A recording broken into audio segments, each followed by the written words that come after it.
तो कैसे हो तुम लोग? मुझे मालूम है तुम लोग एकदम ठीक ठाक हो गए और आज मैं तुम लोग के लिए एक नई स्टोरी लेके आ गया हूँ जिसका नाम है my wife is actually the future tyrant empress. Chapter की स्टार्टिंग में हमें रॉयल कैपिटल का सीन दिखाया जाता है और साथ में हमें मार्केट को भी दिखाया जाता है जिसमें एक लड़का आराम से मार्केट में घूम रहा होता है। फिर वो लड़का एक आदमी को पैसे देते हुए एक लॉलीपॉप खरीदता है। तभी वो अपने बारे में बताना चालू करता है, मेरा नाम जाहो जिन्यू है और ये मेरा पुनर्जन्म है। वैसे मेरे पास तुम लोग को बताने के लिए तो बहुत कुछ है, लेकिन अभी नहीं। अगर मैं तुम लोग को सच बोलूं, मेरी अभी की हालत कुछ अच्छी नहीं है। तभी हमें जिन्यू के पीछे एक आदमी को दिखाया जाता है जो अपनी जेब से कुछ निकाल रहा होता है। जिन्यू अपने मन में बोल रहा होता है, मुझे अपने आसपास से कुछ खतरा महसूस हो रहा है। फिर जिन्यू अपने दूसरी तरफ भी देखता है और वहाँ पर भी एक आदमी टोपी पहन के जिन्यू का पीछा कर रहा होता है। जिन्यू अपने मन में बोल रहा होता है, ऐसा लगता है ये दोनों मुझ पे हमला करने के लिए ही आए हैं। तभी पहला गुंडा तलवार निकाल के जिन्यू पे हमला कर देता है और वो गुंडा अपने मन में कह रहा होता है कि मेरे इस होवरिंग हेवनली फेरी स्किल जो सुप्रीम हीरोइज्म से जुड़ा हुआ है, इसे आज तक कोई भी बच नहीं सका।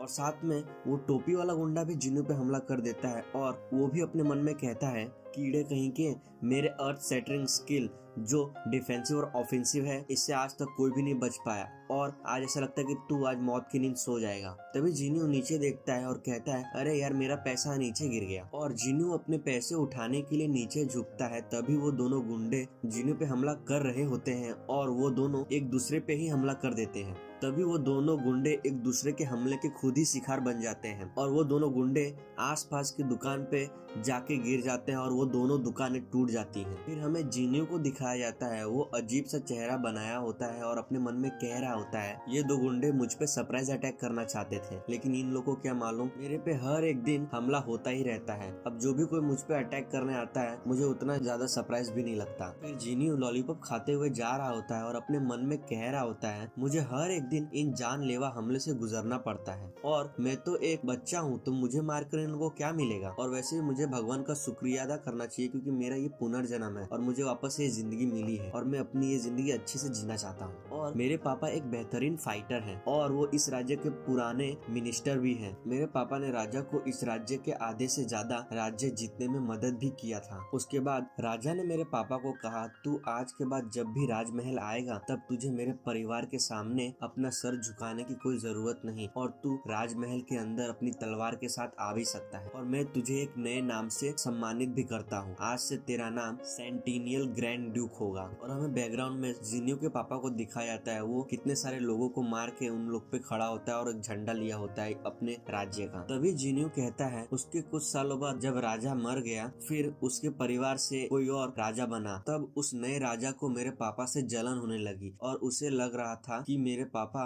उससे महान है और उससे ऊपर भी। इसलिए राजा ने मेरे खानदान को मिटाने के लिए सोच लिया, इसीलिए मुझ पे इतने सारे जानलेवा हमला हो रहे हैं। राजा को कुछ और नहीं, उसे बस मैं मरा हुआ दिखना चाहता हूँ, इसलिए ये हमला रुकने का भी नाम नहीं ले रहा। फिर जिन्यू लॉलीपॉप खाते हुए दूसरी जगह पे आ जाता है और अपने मन में कह रहा होता है, इस सड़क पे दिन के समय कोई भी नहीं दिख रहा मुझे, ऐसा लगता है कि मुझे इस सड़क पे बहुत ज्यादा सरप्राइज मिलने वाले हैं। फिर जिन्यू अपने चलने का स्पीड बढ़ा लेता है और कहता है, अब जो भी हो। तभी जिन्यू पे हमला होता है और उसके बाल कट जाते हैं और तलवार से भी हमला हो रहा होता है। नेक्स्ट सीन में जिन्यू सब हमले से बच रहा होता है और अपने मन में कह रहा होता है, मेरी पिछली जिंदगी में मैं एक ताइवाई सेक्ट में जुड़ा था, लेकिन मेरा जन्म अभी एक बच्चे के शरीर में हुआ है, लेकिन इन लोग को तो मैं आराम से मार सकता हूँ। अगर मैंने इन लोग को मारा तो मेरी शक्तियाँ ये सब लोग को मालूम चल जाएगी और इससे भी ज्यादा गुंडे मेरे पीछे पड़ जाएंगे। नेक्स्ट सीन में हमें जिन्यू को दिखाया था, जिन्यू आराम से चल रहा होता है और उसके पीछे बहुत सारे गुंडे मरे हुए पड़े होते हैं और जिन्यू अपने मन में कह रहा होता है, इसलिए मुझे ऐसा उन लोग पे हमला करना होगा कि ऐसा लगे ये लोग अपनी गलती से एक दूसरे को मार दिए।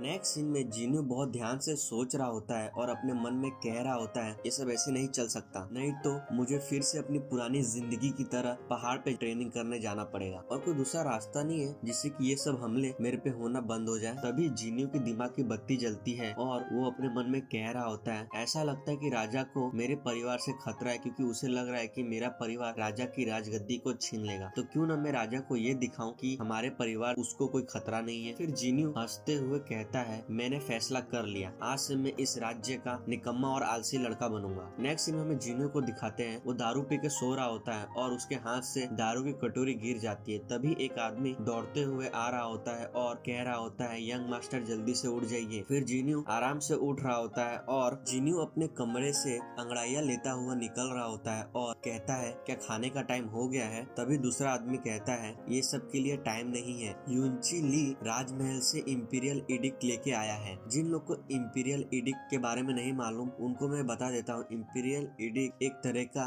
शाही आदेश होता है जिसका आदेश सबको मानना पड़ता है। फिर हमें जीन्यू को दिखा के ये बताया जाता है, बस कुछ महीने में ही जीन्यू इस राज्य का सबसे नंबर 1 निकम्मा लड़का बन जाता है और इसके बारे में पूरे राज्य को खबर हो जाती है। फिर जीन्यू बोलता है, इसमें इतना टेंशन लेने की क्या बात है, वो मेरे पापा के लिए आया होगा, उसमें मेरा कुछ लेना देना नहीं है। तभी जीन्यू की नजर एक भीड़ पे पड़ती है और जो आदमी शाही आदेश पढ़ रहा होता है वो यूनिची ली होता है और वो बोल रहा होता है, महाराज ने सुना है ग्रैंड ड्यूक डिंग बैंग का बड़ा लड़का जो बहुत अच्छा है और दिखने में बहुत ज्यादा सुंदर है और मेरी तीसरी राजकुमारी वो भी अब 16 साल की हो गई है और महाराज को लगता है कि वो दोनों एक दूसरे के लिए बराबर है और उन दोनों की एक दूसरे से शादी करा देनी चाहिए और मेरा आशीर्वाद उन दोनों के साथ रहेगा और मेरा ये आदेश है, आज से तीसरी राजकुमारी चाहो जीन्यू की बीवी है। ये सब सुन के जीन्यू का होश उड़ जाता है, उसकी नींद भी चली जाती है और उसका शकल देखने लायक होता है। उसके बाद जीन्यू का पापा उस आदेश को अपने हाथ में ले लेता है और कहता है, जो महाराज ने बोला है मैं वैसा ही करूंगा और रोते हुए यूनिची ली को कहता है, मुझे पता नहीं था महाराज मेरे इतनी चिंता करते हैं और मैं अपने आंसू भी नहीं रोक पा रहा हूँ। तभी यूनिची ली कहता है, महाराज आपके लड़के से कल सुबह की मीटिंग के बाद मिलना चाहते हैं तो कल लेट मत होना। फिर जीन्यू का पापा कहता है, ठीक है हम लोग लेट नहीं होंगे और यूनिची कहता है, ठीक है फिर मैं अब चलता हूँ। नेक्स्ट सीन में यूनिची चला जाता है और जीन्यू का पापा जल्दी से घर का गेट बंद कर देता है। तभी जीन्यू पीछे से पूछता है, किसकी शादी, आखिर ये सब हो क्या रहा है? पापा क्या अब आप मुझे महाराज को बेच रहे हो शादी के नाम पे? ये सब सुन के जीन्यू के पापा को बहुत ज्यादा गुस्सा आ रहा होता है। फिर जीन्यू का पापा बोलता है, क्या बकवास कर रहा है, बिना महाराज के रिश्तेदार बने तुझे लगता है वो हरामी महाराज हम लोग को ऐसे ही जाने देगा? ये सब मैं तुझे बचाने के लिए कर रहा हूँ। तभी जीन्यू का पापा उस शाही आदेश को नीचे फेंकते हुए चिल्लाकर कह रहा होता है, वो हरामी महाराज अपनी पागल बेटी की शादी मेरे बेटे से करवाना चाहता है और मुझे मालूम है ये सब वो जानबूझ के कर रहा है। तभी जीन्यू अपना सर खुजाते हुए अपने पापा से पूछ रहा होता है, आखिर कौन पागल राजकुमारी? फिर जीन्यू का पापा बोलता है, वो बेचारी जब से पैदा हुई है तब से उसका दिमाग सही नहीं है, इसलिए उसे महाराज का सरनेम भी नहीं मिला। वो अपने माँ के सरनेम से इस राज्य में जानी जाती है, उसका नाम म्यू लियोक्सी है। फिर जीन्यू कहता है, क्या कहा, म्यू लियोक्सी? नेक्स्ट सीन में हमें एक लड़की को दिखाया जाता है लेकिन उसका चेहरा नहीं बताते और जीन्यू अपने मन में कह रहा होता है, अगर मैं ध्यान से याद करूँ तो वो कोई पागल राजकुमारी नहीं है, वो बस पागल होने का नाटक कर रही है ताकि वो अपनी जान बचा सके। फिर नेक्स्ट सीन में हमें बहुत ही खतरनाक सीन दिखाया जाता है और जीन्यू कह रहा होता है, म्यू लियोक्सी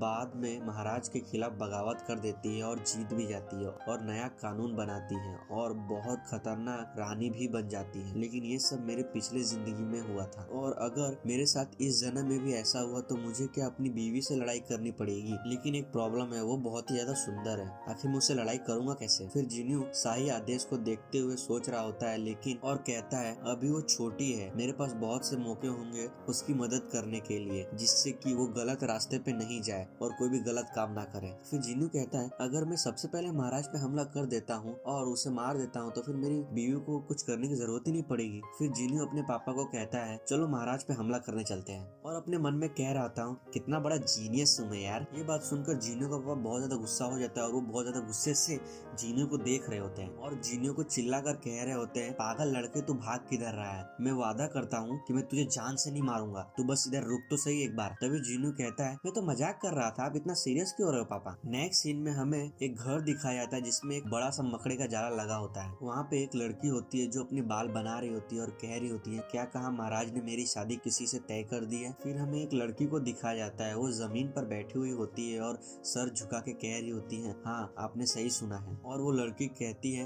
मैंने महाराज के साथ बात करने की कोशिश भी की लेकिन महाराज मेरी बात सुनने के लिए तैयार ही नहीं है। तभी लियोक्सी कहती है, बोलती रहे। फिर वो लड़की लियोक्सी से माफी मांगते हुए कह रही होती है, ये सब मेरी गलती है। अगर मैं पूरे दिन काम में नहीं फंसी होती तो ये सब नहीं होता। वो लड़की अपने मन में कह रही होती है, आखिर ये सब हो क्या रहा है? मेरी शादी शाही परिवार में हुई है, तो भी मैं इसके सामने अपना सर झुका के क्यों खड़ी हूँ और एकदम नौकर की तरह बर्ताव क्यों कर रही हूँ। नेक्स्ट सीन में ल्यूक्सी गुस्से से देखते हुए कह रही होती है, जो भी हो एक बार फिर से मुझे बता, क्या तुझे पक्का मालूम है जिससे मेरी शादी होने वाली है वो ग्रैंड ड्यूक डिंग बैंग का लड़का जाहो जीन्यू है? फिर वो लड़की कहती है, हाँ मैं सच बोल रही हूँ। ल्यूक्सी दूसरी तरफ घूम जाती है और वो लड़की घबराने लगती है और अपने मन में कह रही होती है, हे भगवान, लगता है राजकुमारी को इस बात से बहुत जोर का झटका लगा है। ये सबको मारने के बारे में ना सोच रही हो, वरना ये मेरे को भी लेके डूबेगी अपने साथ। नेक्स्ट सीन में हमें ल्यूक्सी को दिखाया जाता है, उसका चेहरा शर्म से लाल हो गया होता है और अपने दिल पे हाथ रख कर कह रही होती है, भविष्य में जो हेवनली मार्शल इमॉर्टल बनने वाला है उससे मेरी शादी होने वाली है और वो मेरा पति बनेगा। और इसके साथ हमें ये पता चलता है कि ल्यूक्सी का भी ये पुनर्जन्म है, वरना इसे कैसे पता कि भविष्य में जिन्यू क्या बनने वाला है। अब आगे स्टोरी में और भी ज्यादा मजा आने वाला है,